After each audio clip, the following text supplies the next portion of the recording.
Exit पोलनुसार Bhajap आणि शिवसेनेला 138 जागांचा अंदाज वर्तवण्यात आलेला आहे। मुंबईचा एक्झिट पोल आपण या ठिकाणी पाहतो तर काँग्रेस वंचितला 20 तर इतरांना 7 जागांचा अंदाज या ठिकाणी वर्तवण्यात आलेला आहे।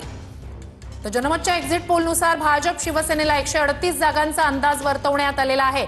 ठाकरे मनसे पवार युतीला 62 जागांचा अंदाज आहे। काँग्रेस वंचितला 20 तर इतरांना 7 जागांचा अंदाज आहे। मुंबईत राष्ट्रवादी अजित पवारांची स्वतंत्र लढती आहे, त्यामुळे त्यांच्या संदर्भात सध्या तरी आकडेवारी समोर येताना दिसत नाही। जनमतचा एक्झिट पोल आहे। 2017 मध्ये ठाकरेंना 84 तर भाजपला या ठिकाणी 82 जागा मिळालेल्या होत्या। मात्र यावेळेला चित्र पालटलेलं आहे।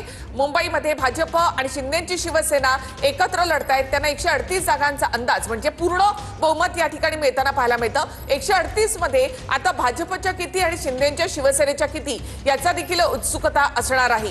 मात्र मुंबई महापालिकेमध्ये सत्तापालट होण्याचा अंदाज या ठिकाणी जनमतच्या एक्झिट पोल मध्ये वर्तवण्यात आलेला आहे। हा फक्त अंदाज आहे, निकाल उद्या आहे। या निकालामध्ये काय होतं याकडे आपलं लक्ष असेल। नक्कीच जनमतचा हा एक्झिट पोल काय सांगतोय? भाजप शिवसेनेला त्या ठिकाणी सत्ता स्थापन करण्यासंदर्भातला हा अंदाज वर्तवतोय। 138 जागांचा अंदाज हा जनमतचा एक्झिट पोल मुंबई संदर्भात वर्तवतोय।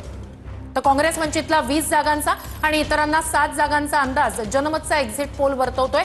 सगळ्यांचं लक्ष मुंबई महानगरपालिकेत काय होणार याकडे लागलेलं आहे। मुंबई आर्थिक राजधानी, मात्र या ठिकाणी जनमतचा हा एक्झिट पोल भाजप आणि शिवसेनेच्या पारड्यात 138 जागांचा अंदाज टाकतोय।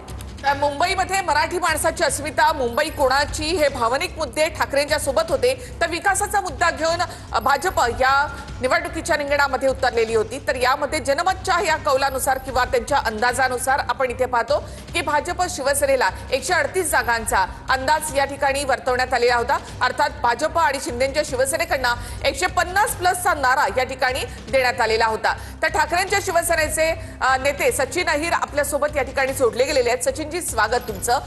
वेगवेगळे एक्झिट पोल येत आहेत, नुकतंच मतदान संपलेलं आहे, एक्झिट पोल समोर येत आहेत आणि मुंबई महापालिका भाजप आणि शिंदेच्या शिवसेनेकडे जाताना दिसते।